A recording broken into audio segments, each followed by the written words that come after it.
बात लेकर आज हमारे लिए नया वीडियो। तो इस वीडियो में बात करेंगे अपने अनसोल्ड टॉपिक पे। तो जो अपना अनसोल्ड चल रहा है 2021 का सेट नंबर 7 चल रहा है। तो सेट नंबर 7 में तुम्हें आधे क्वेश्चन करा चुका था, क्वेश्चन नंबर 5 तक मैं तुम्हें कंप्लीट करा चुका था इससे पहले वाली वीडियो में। और उम्मीद कर रहा हूँ आज की 2021 की जो सेट है वो समाप्त हो जाएगी, मतलब 7वां जो है वो समाप्त हो जाएगा आज। इसके बाद जो चलेंगी वो देखते हैं फिर 20 का चलाएं 22 का चलाएं। अगर तुम कमेंट करके बता दो तो वही चला दूंगा, बाकी का फिर देखते हैं। ठीक है, तो अगर तुम्हें कोई प्रॉपर चाहिए 21 का 21 चली जाके खत्म हो चला ये तो, और जैसे मान लो तुम 22 का चाहिए या फिर 20 का चाहिए तो मुझे कमेंट करके जरूर बता देना, तो मैं तुम्हें वही वाला प्रोवाइड करवा दूँगा। ठीक है, मैं तुम्हें वही वाला दे दूँगा, वही सेट चला दूँगा मैं। और इन सारे अनसोल्डों की प्रैक्टिस जरूर करके जाएँ जब बोर्ड में जाएँ, समझ लो। तो यानी कि एक एक करके वन बाई सेट मतलब ये करके सारे सेट देख ले, 7 सेट मिलेंगे तो हर एक के होते हैं 2021 के 20 के 22 के जो भी हैं वो सबके 7 सेट मिलते हैं। तो इनकी प्रैक्टिस करके जरूर जाना अच्छे से, ठीक है। और वीडियो को शेयर जरूर कर दिया करो इसलिए और लोग तक भी पहुँच पाए, ठीक है। तो चैनल सब्सक्राइब कर दिया बहुत अच्छी बात है, नहीं करा जरूर करते हैं। चलते हैं अपनी क्वेश्चन पर, जो बच्चे रहे क्वेश्चन आज उनको समाप्त कर लेते हैं। तो पहला है, सॉरी 4 तक समाप्त हुआ था ना, 5वां चल लिखा लिया है। चलो तो बोला सिल्वर संगनीय, ये तुम्हारे भट्टी जो है ये टोटवत्ता वाले पार्ट से लिया गया है। परावर्तनी भट्टी वाला ये भी हट चुका है तुम्हारे में से। 5वें का गा, एथिल अल्कोहल की निर्जलीकरण से प्राप्त होने वाले 2 पदार्थों के नाम व सूत्र दीजिए, संबंधित अभिक्रियाओं के रासायनिक समीकरण भी लिखिए।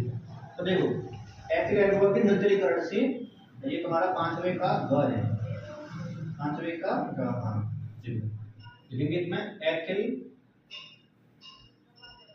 अल्कोहल के निर्जलीकरण से 2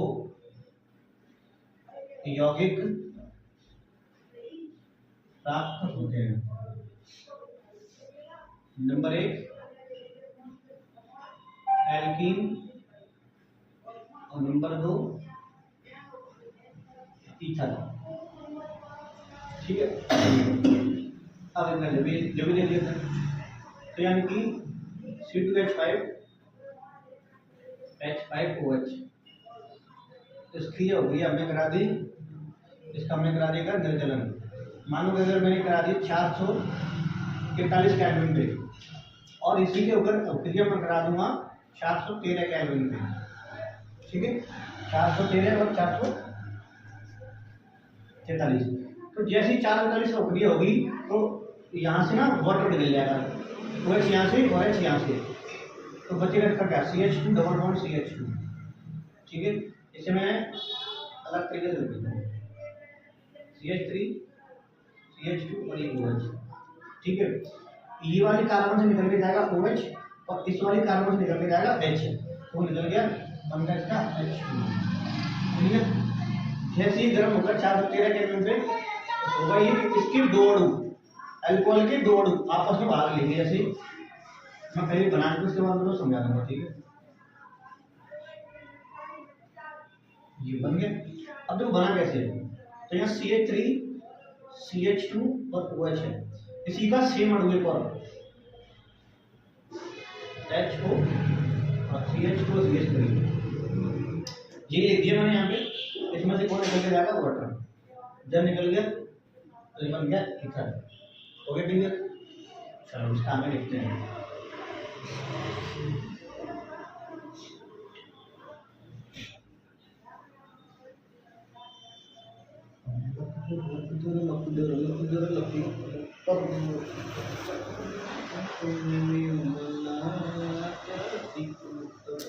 चलो हमें लिखते हैं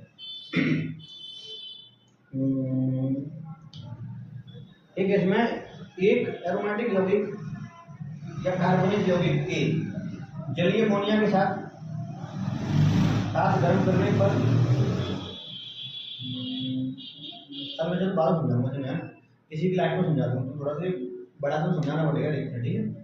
बता दूँगा इसी बता दूँ, बड़ा टेंशन ना लें। तो इसमें अगला है 6वें का, मैं कह रहा हूँ जल्दी समाप्त हो जाएगा तो खत्म हो जाएगा, क्योंकि ज़्यादा बड़ी 9 चीज़ें। तो अगला इसमें क्या बोला है 0.025 मोल पर लीटर, यानी कि ये हो गया तुम्हारे पास क्या मोलरता। ये इसका न्यूमेरिकल है 6 का वो दे रहा कितना 0.025 मोल पर लीटर। मेथेनॉइक अम्ल की चालकता, मेथेनॉइक अम्ल की चालकता, चालकता हो तो कप्पा, अभी मटान पढ़े तो पहले है देखिए। मेथेनॉइक अम्ल की चालकता 46.1 सीमेंस सेंटीमीटर स्क्वायर पर मोल है, ठीक है। इसकी वियोजन की मात्रा तथा वियोजन स्थिरांक का मान परिकलित कीजिए। दिया गया है कि तुम्हें दोनों अलग दे रहे हैं, तो तुम दे रहा कप्पा, कप्पा का मान दे रहा है कितना मेथेनॉइक अम्ल की 6, ये दे रहा है साइमन सेंटीमीटर स्क्वायर पर, यह मोल यूनिट हो सकते हैं। इसकी वियोजन की मात्रा गणना कीजिए। अल्फा का मान हमें निकालना है, ठीक है। स्थिरांक तथा स्थिरांक निकालिए, ठीक है। वियोजन स्थिरांक निकालना है हमें, चलो वो निकाल लेंगे अभी, जो निकल जाएगा इसका ठीक है। गणना कीजिए, दिया गया है लैम्डा एम और ये दे रहा है हमें क्या के लिए एच के लिए, एच पॉजिटिव इक्वल टू 339.6 और दे रहा है lambda H C double O, अरे यार एच नहीं है, सी डबल ओ नेगेटिव, ये इसके लिए दे रहा है कितना 54.6 साइमन, ये होता है साइमन सेंटीमीटर स्क्वायर पर मोल, ठीक है। अब मैं नहीं बताता हूँ, ठीक है। तो जब इसमें क्या पूछा हमसे कि अल्फा का मान पूछा है और पूछा हमने के का मान, के मतलब वियोजन स्थिरांक के पता ही नहीं। अच्छा उसने हमसे क्या बोला मेथेनॉइक अम्ल है, एक बार ध्यान रहे मेथेनॉइक अम्ल का फॉर्मूला क्या होता है HCOOH, और जब ये टूटेगा ना तो टूटा कितना HCOO नेगेटिव और H पॉजिटिव, ठीक है। अब मानो कि अगर मैंने ये स्टार्टिंग में इसका 1 मोल मान लिया, ध्यान देना इस बात का, तो जब टाइम यानी कि 0 है, यानी कि जब वे स्टार्ट नहीं हुई है तो यहाँ कुछ बनेगा भी नहीं, 0 तो अगर मान लो यहाँ से कुछ टूटा है 1 माइनस अल्फा और ये अल्फा बनेगा, तो भी जो ये टूटेगा वही तो बनेगा ना। तो अगर मुझे इसकी कंसंट्रेशन निकालनी है, मुझे स्थिरांक निकालना है, तो फिर के बराबर फॉर्मूला होगा उत्पाद बटे अभिकारक, और उत्पादक में कौन है सी अल्फा और इंटू सी अल्फा और अपॉन सी 1 माइनस अल्फा, सी से सी कट जाएगा सर, तो के बराबर हो जाएगा अपना C alpha square upon 1 minus alpha, तो यहाँ से निकल जाएगा के का मान। अच्छा अब जी पहले क्या अल्फा का मान, तो अल्फा का मान कैसे निकालेंगे, तो देखो तो अभी ये दिख रहा है यहाँ पे ये 2 मान इसकी और ये दोनों वैल्यू में दे रहा है, ठीक है। और उसकी जो टोटल चालकता वो हमारा दे रहा है, ये उसने हमें वियोजन में बता दिया है, मुझे टूट रहा है ना तो इनके आयनों की चालकता कितनी कितनी इतनी इतनी है। अब तुम्हें कोलाज करें हम याद होगा कि दोनों की चालकता के योग के बराबर इसकी अनंत पर मूल चालकता होती है। तो अगर मुझे यहाँ निकालना क्या अल्फा का मान, तो मैं कैसे निकालूंगा कि जो मुझे चालकता दे रहा है ना ये वाली 46.1 और डिवाइड इन दोनों को ऐड कर दूंगा तो कितनी दे रहा है 349.6 और प्लस 54.6, तो अल्फा बराबर हो गया तुम्हारा 46.1 और इन दोनों अगर हम ऐड कर देंगे तो 6 और 6 12 बची 1, ये 6 और 6 12 बची 1, 9 और 1 10 और 4 14, ये 4 बची 1, 5 और 1 6 6 और 4 10 की 0 बची 1 404.2 आ जाएगा। और जैसे इसका मान मतलब इसमें भाग देंगे तो इसका जो मान है वो उसका निकल आएगा, वो जो 0.117 समथिंग आ रहा होगा 0.114 0.11, तो ये आ गया अपने पास और अल्फा का मान, तो एक आंसर अपने पास ये आ गया। अब रख दूंगा इसका मान में, तो के ए अगर मुझे निकालना है तो सी का मान मुझे इसने दिया है, कि मतलब कौन है कंसंट्रेशन यानी कि मोलरता जो कि 0.025 और इंटू अल्फा का मान मुझे दिया है तो 0.114 मैं से अलग पेन से लिख दूँ, तुम्हारा दे रही है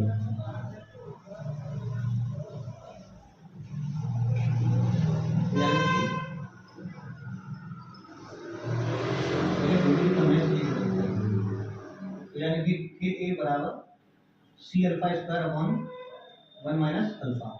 तो सी का मान हमें दे रहा है 0.025 दे रहा है, और अल्फा का मान मुझे यहाँ से मिल गया, तो इंटू 0.114 और अपॉन 1 माइनस 0.114। ठीक है, अभी हम इसे कर देते सॉल्व, तो इसे कर देता हूँ मैं तुम्हारे कैलकुलेटर से मिल जाएगा ये, तो तुम्हारा बच जाएगा टाइम। ठीक है, 0.0025 और इंटू 0.114 जो कि आएगा 0.00285। अब इसे घटा देंगे, 1 माइनस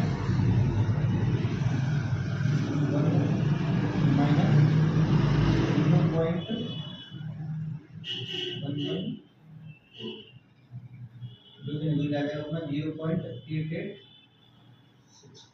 इसका एम कर देंगे डिवाइड 0.00285 डिवाइड 0.886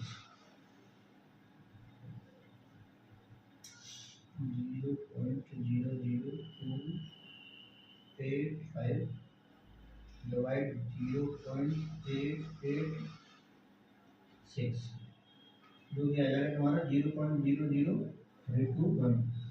इसमें पॉइंट लगा लेंगे हम, जैसे 1 2 3 4 अंक बाद यानी 3 अंक बाद जाएगा 3.2 10 की पावर माइनस 3 आंसर आ जाएगा अपना। इसमें कितना ले जाएगा,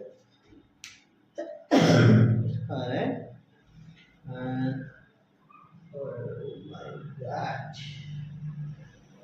इसका तो पढ़ा ही नहीं यार हमने, इसमें तो बोली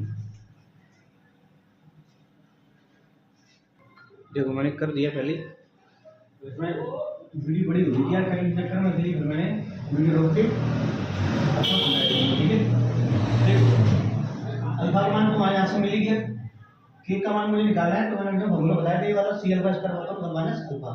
तो सी का मतलब वो है कंसेप्ट में आएगी, बोलो तो वो मान जो दे रहा है वो लिख दिया मैंने यहाँ पे सी अल्फा स्क्वायर है, तो अल्फा का मान अपने पास ये, तो एक अल्फा और ये अल्फा स्क्वायर कर दिया मैंने, अपॉन कौन है 1 तो 1, और अल्फा का मान कितना लिख दिया मैंने।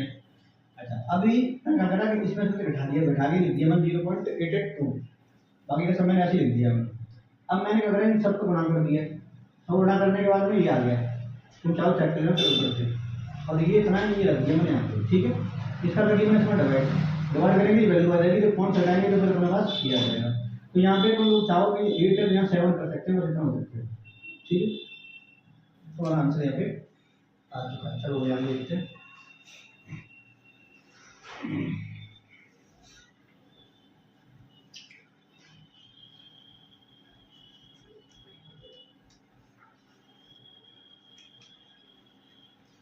अब क्रिया कोटि से आप क्या समझते हैं।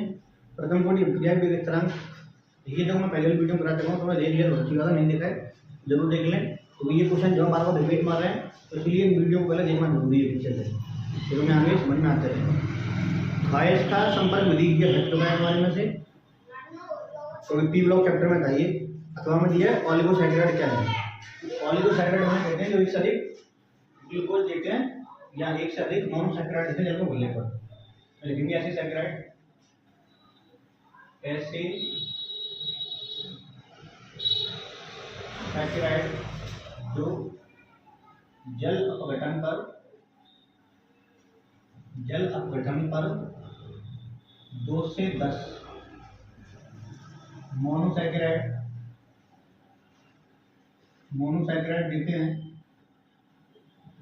देते हैं ऑलिगोसैकेराइड कहलाते हैं। ऑलिगोसैकेराइड कहलाते हैं। एग्जाम्पल देखो तो सुक्रोज जो है C6 C12H22 इसमें जब डालेंगे ना जल तो जो बनाएगा C6H12O6 प्लस C6H12O6 तो एक बनेगा तुम्हारा ग्लूकोज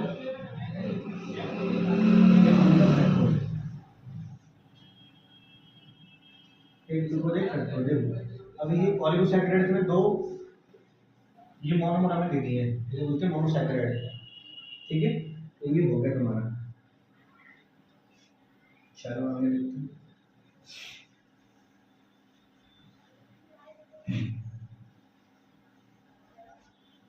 आगे इसने बोला है निम्नलिखित के आईयूपीएसी नाम बताने हैं हमें। चलो बताते हैं, जल्दी जल्दी होती है। तो 7 का कप पहला ये है ना, NI और CO का O2, उसके बाद ब्रैकेट क्लोज।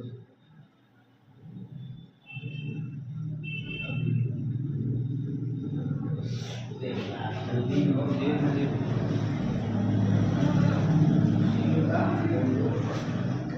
कर देंगे।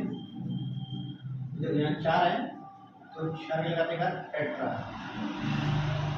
CO का होता है कार्बोनिल और ये कौन है निकेल और संख्या है इसमें 0 बिकॉज CO में कोई चार्ज होता नहीं है। ठीक है, सेकेंड इसका K3 CO और बड़े ब्रैकेट में C2O का होल थ्राइस। ठीक है, इसका हो जाएगा कौन पोटेशियम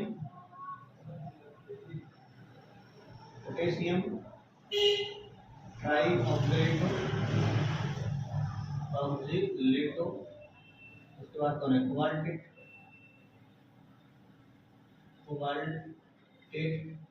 ठीक है, कोबाल्टेट और संख्या इसकी आ जाएगी 3। तो इस CO ये है ना, इसके बाद दो नेगेटिव होते हैं, 3 × 6 हो गया 6 में 3 जाएंगे 3। ठीक है, अगला इसमें है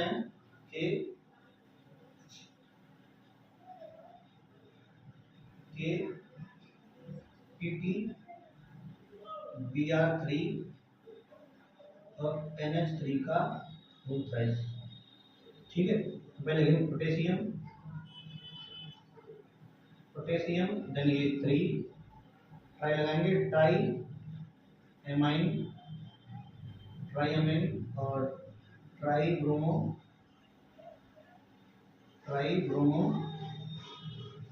प्लस प्लेटिनियम। ऐसे चाहते हैं प्लेटिनेट कर सकते तुम लोग, और संख्या हो जाएगी तुम्हारी सेकंड। तो कहने 3 को चार्ज होता है Cl के पास 1 नेगेटिव, यहाँ 3 नेगेटिव, 3 में से 1 चला गया तो हो जाएंगे 2 नेगेटिव। तो चलिए यहाँ पे आ गए 2 चार्ज। ठीक है, तो यहाँ पे चाहो तो प्लेटिनेट कर सकते हैं। ठीक है, हमने आगे को बता दिया।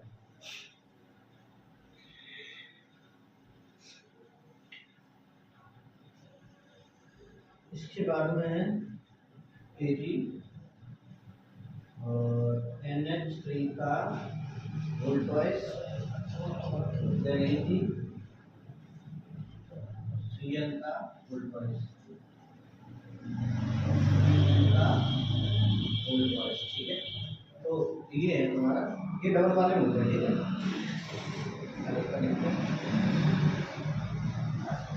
चल तो ये यहाँ कितना रखो, दो पे लगाएंगे डाई और ये का नाम कौन सिल्वर। अरे यार डाई और एमीन लगाएंगे मैंने, डाई एमाइन और ये कौन है सिल्वर। उसके बाद सरिया लगाएंगे डाई, लेकिन इससे पहले लिखने की संख्या। अब जब इनकी जो संख्या लिखते हैं कैसे लिखते हैं, NH3 के पास तो 0 चार्ज है, Cl के पास 1 नेगेटिव होता है। यहाँ टोटल कितनी है 2 Cl है, तो 2 Cl यानी कि 2 नेगेटिव पॉजिटिव चार्ज हो जाएगा इनके पास में।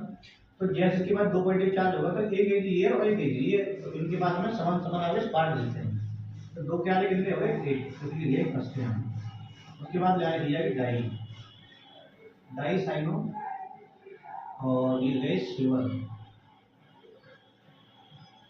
उसके बाद में जैसे संख्या जो आई वो 30 आ गई। ठीक है,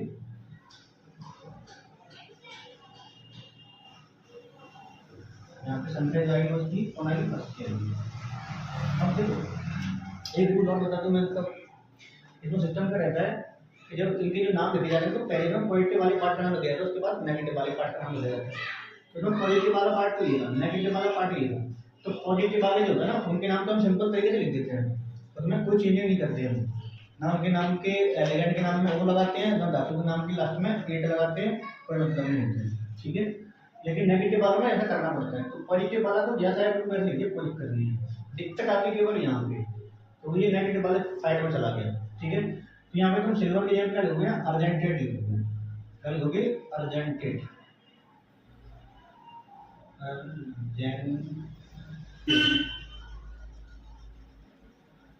लास्ट में हमें 8 लगाना पड़ता है। तो 80 का नाम दूसरा अर्जेंटेड ही होता है, और संख्या जो आएगी वो यहाँ पे फर्स्ट आएगी। अब यहाँ पे बता चुका भी हमें आधी करनी होती है इसकी, समझ में आ गया होगा। अगर कोई भी चीज समझ में नहीं आए तो दोबारा रिपीट करके देख लीजिए करो, फिर भी दिक्कत हो तो मुझे कमेंट करके जरूर बता दिया करो, इससे मैं तुम्हारा सोल्यूशन निकाल दूंगा उसका भी, ठीक है। मुझे ये करता हूँ कि तुमको दिक्कत होनी नहीं चाहिए। अगर फिर भी अगर हो रही है तो मुझे जरूर बताइएगा कमेंट करके मुझे, बस सपोर्ट बना रखो तो नहीं कर दूँ, शेयर वगैरह कर दिया करो दबा के वीडियो, ठीक है।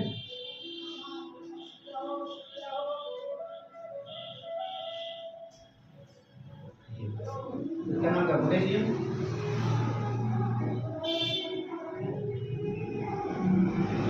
पोटेशियम, उसके बाद ट्राई और ऑक्सीडेटो, ऑक्सीडेटो, उसके बाद कौन आता है, क्रोमिएट, और संख्या सी आर ना नेगेटिव वाली साइड में बताया ना मैंने, 8 लगा दीजिए। नाम होता है क्रोमियम, तो बन जाएगा क्रोमिएट, बस हो गया ही। अब देखते हैं इसका आगे क्वेश्चन। बोला आयुर्वेद नियम के आधार पर निम्नलिखित के सूत्र लिखिए। नाम दे रहा है, सूत्र पूछ रहा है, तो देखते हैं। मैं नाम नहीं लिख रहा हूँ, केवल सूत्र लिखूंगा, ठीक है। उसने बोला हेक्सामीन, हेक्सामीन कोबाल्ट और थर्ड क्लोराइड। तो देखो हेक्सा का मतलब क्या होता है 6, और कौन है एमीन, यानी कि NH3 का करेंगे होल 6। उसके बाद कौन है कोबाल्ट, तो कोबाल्ट लिख दिया मैंने इधर। उसके बाद कौन है थर्ड, उसके बाद क्लोराइड, अब लिख दिया मैंने। इसके बाद थर्ड क्लोराइड मुझे लगाना होगा, क्योंकि एक Cl के पास है कि नेगेटिव 3 चार्ज बोल रहे हैं, 3 हमें करना है, क्योंकि NH3 के पास तो कोई चार्ज होता नहीं, इससे तो कोई चार्ज आएगा नहीं। उसने 3 चार्ज की बोला है हमसे, तो हम यहाँ 3 Cl लगा देंगे और क्या जी बन गया तुम्हारा। चलो आगे इसने बोला है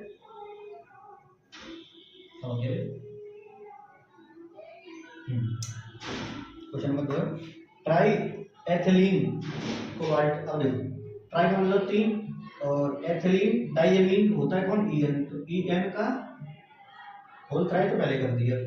उसके बाद कौन है कोबाल्ट, कोबाल्ट लिख दिया मैंने इधर, ठीक है। और कौन है नाइट्रेट, उसने बोला थर्ड नाइट्रेट। तो थर्ड का मतलब एक नाइट्रेट के बाद होता है एक नेगेटिव चार्ज, और 3 के बाद सभी तो 3 होगा, तो इसलिए यहाँ कर दिया इसका 3, तो ये हो जाएगा, ठीक है। उसके बाद थर्ड में क्या है, dichloro tetra aqua, dichloro tetra aqua. जो टेट्रा एक्वा, टेट्रा को मैं लिखे बिकॉज ए आ रहा है ना सीधी अल्फाबेट के हिसाब से, तो एक्वा मतलब होता है H2, टेट्रा मतलब 4, डाइक्लोरो मतलब 2Cl, डाइक्लोरो टेट्रा एक्वा और क्रोमियम, तो ये इसके आंसर जाएगा यहाँ कौन, क्रोमियम। इसके बाद ब्रैकेट क्लोरो, उसने बोला है थर्ड नाइट्रेट, थर्ड कौन है नाइट्रेट, NO3 लगाएंगे हम यहाँ 1। अब क्यों लगाया मैंने यहाँ पे 3 क्यों लगाया था, बिकॉज यहाँ EN के पास कोई चार्ज नहीं था, यहाँ पे तो एक नेगेटिव होता है, तो 2 नेगेटिव हो गए, इसके 1 हो गया, NO3 का हो गया ना 3, तो ये हो गया ना, खत्म चलेगा भी कर लो जाएगी, अभी देख रहे हैं। पोटेशियम हेक्सासाइनोआयरन, तो देखो पोटेशियम में पहले आया था कि वो 4 3 की बात बाद में लगाई थे, तो पोटेशियम आने पहले हेक्सासाइनो, तो हेक्सा मतलब CN का होल 6, हेक्सासाइनो, और आयरन, आयरन कौन आएगा Fe, ठीक है, तो ये हो गया। अच्छा अब उसने बोला थर्ड, तो देखो यहाँ एक Cl के पास होता है एक नेगेटिव, 3 के पास, सॉरी 6 के पास हो गया 6 नेगेटिव। तो करने में कितनी चार्ज है 3, तो हम अपने यहाँ 3 बिठाने भी जाओगे, इसलिए कहते हैं कि 3 पोटेशियम जाओगे। और ये तो हो गया हमारे। अब देखते हैं इसका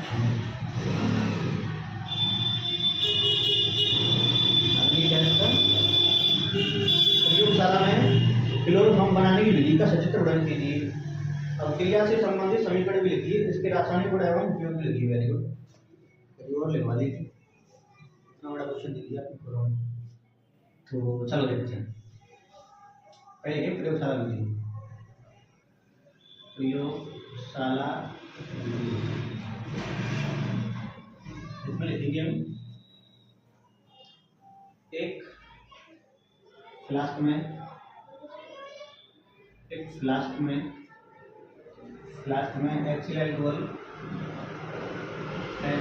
अल्कोहल व भ्रंजक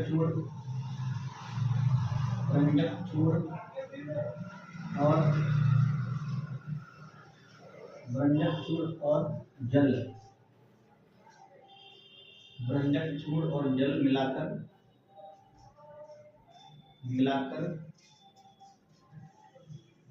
धीरे धीरे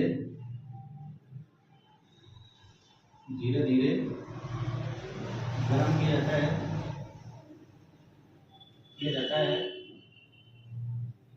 है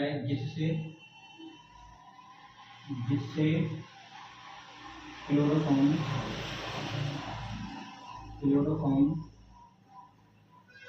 गैस के रूप में नली से निकलती है और हम उस नली को ठंडा कर देते हैं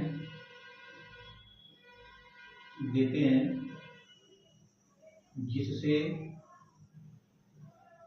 क्लोरोफॉर्म द्रव अवस्था में एकत्रित या इकट्ठी हो जाती है। ठीक है, तो ये तो इसकी विधि। अब देखते हैं इसके समीकरण क्या है इसका। तो देखो, तो पहले हम क्या करेंगे, इसमें Ca और OCl2 इसमें मिला देंगे हम जल। जब ये जल गलेगा तो यह बन जाएगा CaOH का होल ट्वाइस प्लस बनेगा Cl2। ठीक है, ये Cl2 काम करेगा किसमें, H2O में। ये इसका बनेगा HCl और प्लस नवजात ऑक्सीजन। ठीक है, नवजात ऑक्सीजन जाएगा किसमें, HCl में CH5OH। और ये दो ये करेगा इसका ऑक्सीकरण, जिसका बन जाएगा एल्डिहाइड CH3CHO। यहाँ तक कोई दिक्कत नहीं होनी चाहिए। तो ये तो यहाँ हो गया, लेकिन अभी तक हमें हमारा क्लोरोफॉर्म मिला नहीं है, तो मैं फिलहाल इसे मिटा रहा हूँ। इसके बाद मैं अवक्रियाएं आगे लिखता हूँ। ठीक है, अभी यहाँ तक मुझे पता नहीं, शायद डिजाइन को चेक कर लेता हूँ। चलो फिलहाल तो दिख रहा है, ऊपर नीचे वाले दिखेगा।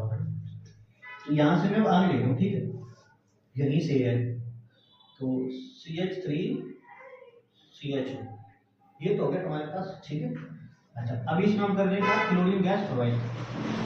क्लोरीन गैस जब प्रोवाइड करूँगा इसमें तो बन जाएगा कौन, क्लोरल। तो Cl3C अब इसका नाम होता है क्लोरल। ठीक है, अच्छा अभी तक नहीं मिला है, ध्यान रखना, मैं ये मिटा रहा हूँ। क्लोरल में हम डाल देंगे भुंजे हुए जल का पानी, जो कि होता है क्या, CaOH का होल ट्वाइस। जैसे लिखता हूँ मैं ऐसे CaOH का होल ट्वाइस हो जाएगा। अच्छा ये बचा अपने पास, तो ये क्या होगा, Cl3C और ये CHO। ठीक है, ऐसे इसका एक और Cl3CH और ये CH। क्लियर हो गया। इसमें होता ही है कि देखो, अब यहाँ से ना ये H जो है इसको ऐसे करके मिल जाएगा। ठीक है, क्या बना इसका एच CH Cl3 मिलेंगे इसके जोड़ ये CH से मिल गया और ये बन गया Cl3। इसका नाम कौन है क्लोरोफॉर्म। ठीक है, साथ में यहाँ से में बनता है लेकिन मुझे कोई जरूरत नहीं बनाने की, तो अपना काम बस हो गया। मैं तो क्लोरीन ये बनाना तो बस वाटर में लिए। ठीक है, तो चलो आगे देखते हैं। तो इसकी क्रियाएं भी होगी, बनाने की विधि होगी, बता इसका चित्र। तो इसका चित्र भी देख लेते हैं। चित्र बनाओगे तो देख लेना यार, एंटीमेट्री फ्री काफी दिन हो गए तो मैंने बनाई है।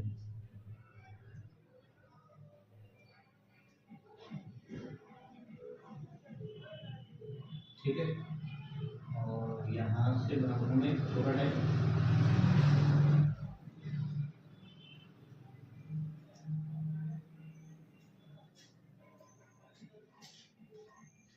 कटोरा लग रहा है,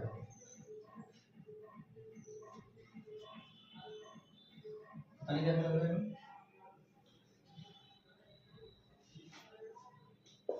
पहले मैं कटोरी बना लेता हूँ, उसके बाद बनाऊंगा।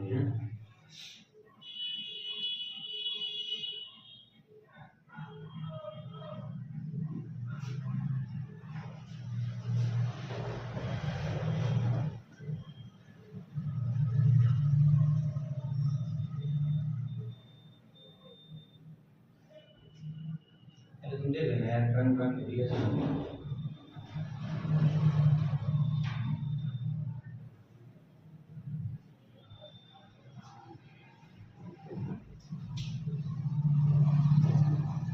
ठीक है भैया।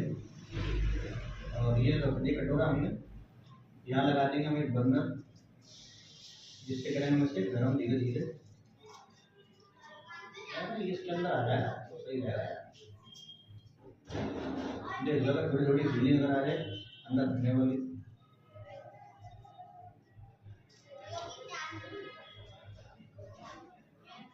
तो रख रहा है ना, देख लेना है। ठीक है, इसका बटन, फिर इसका बर्नर, इसमें आग लगेगी और यहाँ से जाएगी नली, अंदर की नली जाएगी इसमें।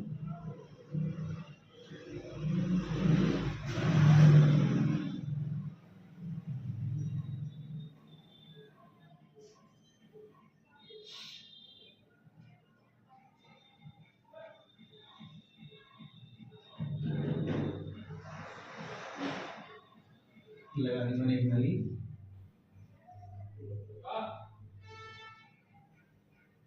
और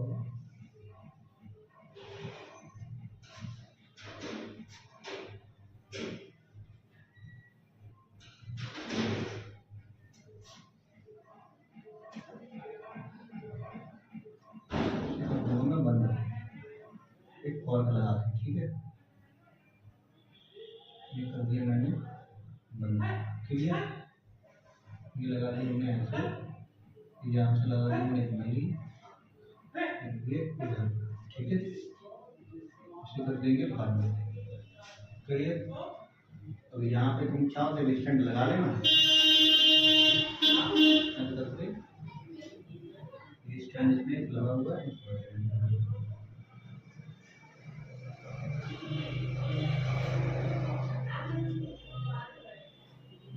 ये रख दिया हमने, और इसका एक स्टैंड यहाँ लगा, मैं यहाँ लगा। ठीक है, स्टैंड हो गया।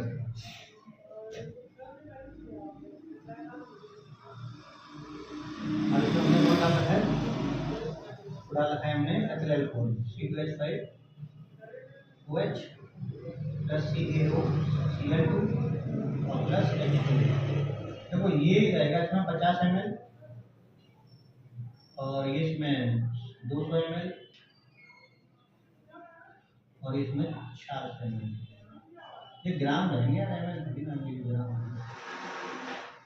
ठीक है, इसे करेंगे हम धीरे धीरे गर्म। तो यहाँ पे बनेगी इसकी गैस, वो गैस जो बनेगी तो इसमें होगी नली होके आएगी, और यहाँ से डाला हुआ ठंडा पानी, ठंडा जल, और यहाँ से गर्म ले लो चाहे ऑन ना ले, तुम जल ले लो, गुनगुना टाइप निकलेगा, ठंडी हो जाएगी नली। तो गैस में आ जाएगी, इसे बोलेंगे हम संघनित्र, ठीक है। और इसमें लिक्विड हो जाएगी अपने पास, फिर जाएगी कौन, क्लियर। और क्या चक्कर इसका, चलो अभी आगे देखते हैं।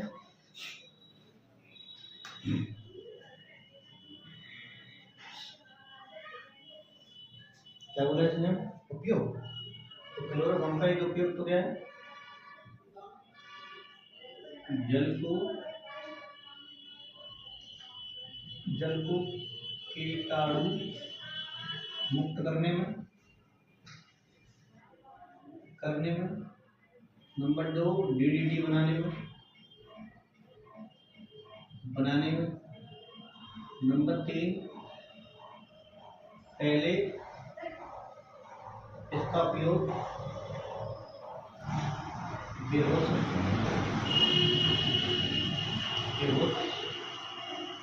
करने में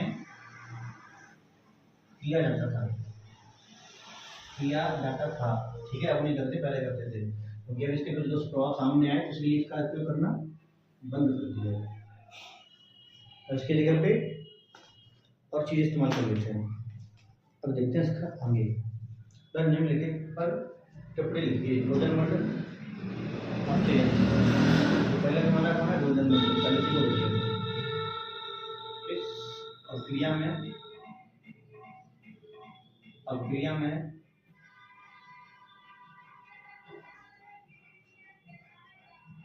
alkyl chloride, aryl chloride,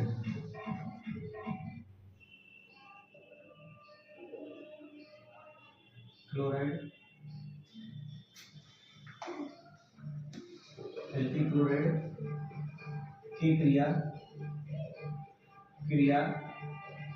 PD D-गैसोफोर की उपस्थिति में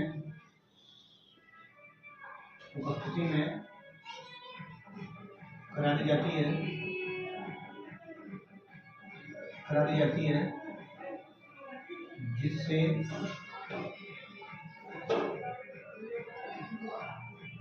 एसिड क्लोराइड का अपचयन हो जाता है और एल्डिहाइड प्राप्त हो जाता है। इसके लिए एग्जाम्पल दे लेते हैं, RC और डबल बॉन्ड O इधर, ठीक है। जिसकी अभिक्रिया करा दी हमने, इसका अपचयन होगा, सिंपल है।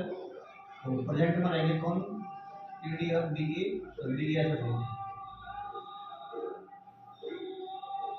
होगा। ये क्या चाहिए, मिल जाएंगे, इसको मिलेंगे, इसका मिल जाएगा, नीचे निकल के बढ़ जाएगा यहाँ से। बना कौन, RC डबल बॉन्ड O और H, 2 H है ना, एक इसको मिल जाएगी, प्लस HCl साथ में रहेगा। यहाँ पे 2 H है, ऐसे दिखाएगा, एक तो जाएगी इसके साथ में और एक जाएगी इसके साथ में। क्लियर हो गया।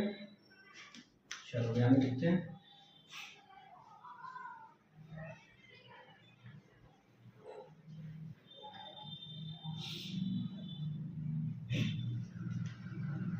इसमें डब दिया,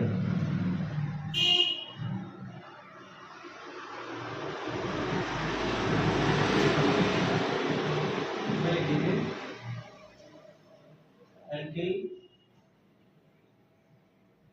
क्लोराइड की क्रिया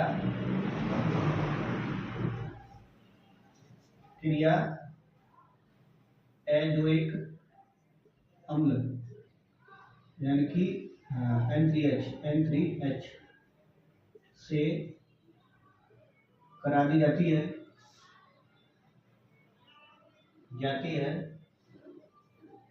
तो इससे एमीन प्राप्त हो जाता है। इस क्रिया को क्रिया कहते हैं।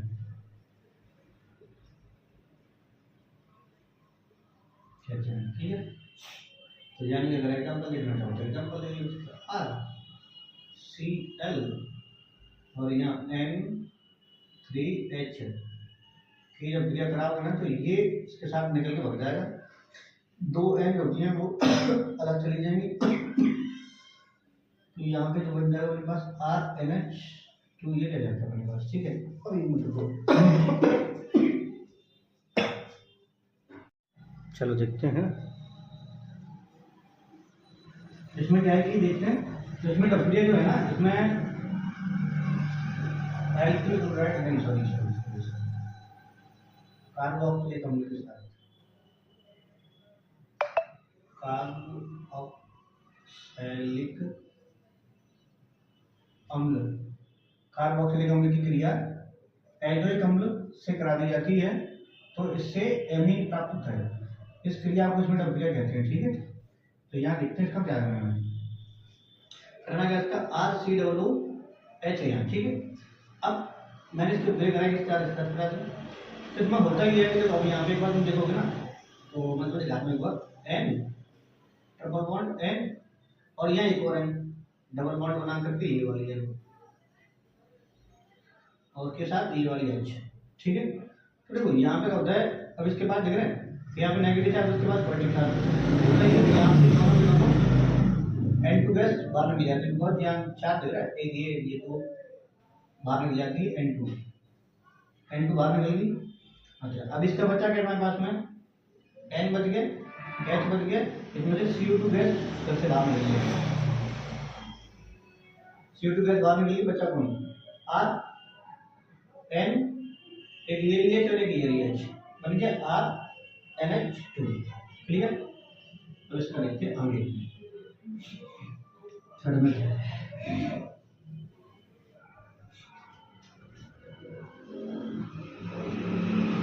तुम्हारी टेनिजारो क्रिया, देख लो टोपी में टेनिजारो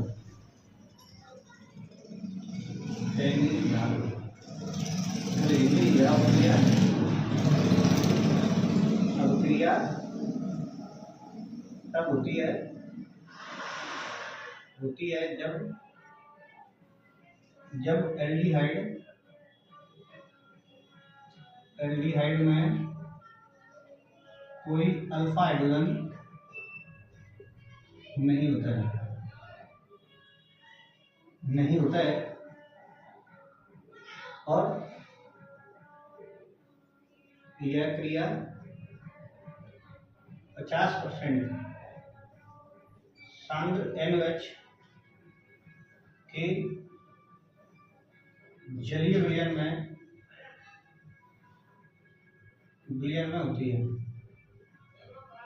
होती है। इसमें एक अणु का अपचयन होता है और दूसरे का ऑक्सीकरण,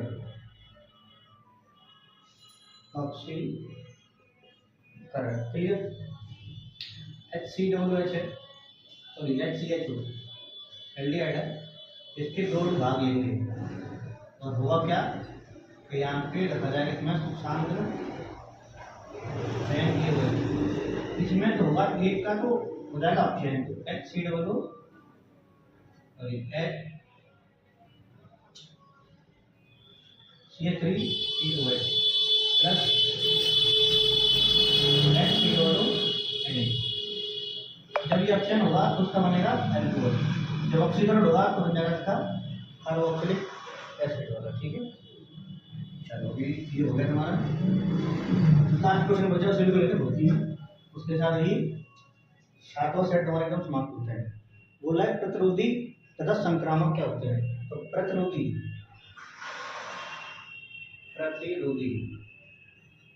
ऐसे रसायन होते हैं जो सूक्ष्म जीवों को मार देते हैं, परंतु परंतु हमारी त्वचा को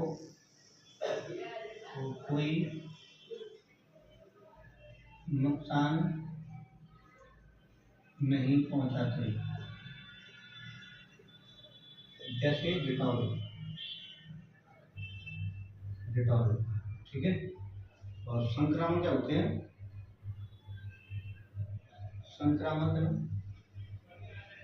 संक्रमणकारी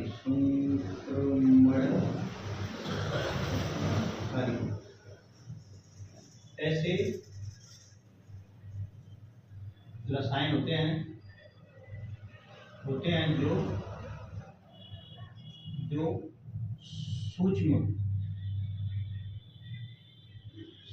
जीवों को तो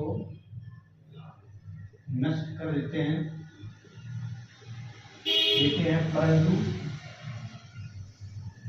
परंतु हमें भी नुकसान पहुंचाते हैं, जैसे फिनॉल। ठीक है। तो यहाँ तक तुम्हारा 7वां सेट एकदम समाप्त होता है। तो चलो फिर मिलता हूँ नेक्स्ट वीडियो साथ में। आज के लिए इतना काफी है। Bye bye.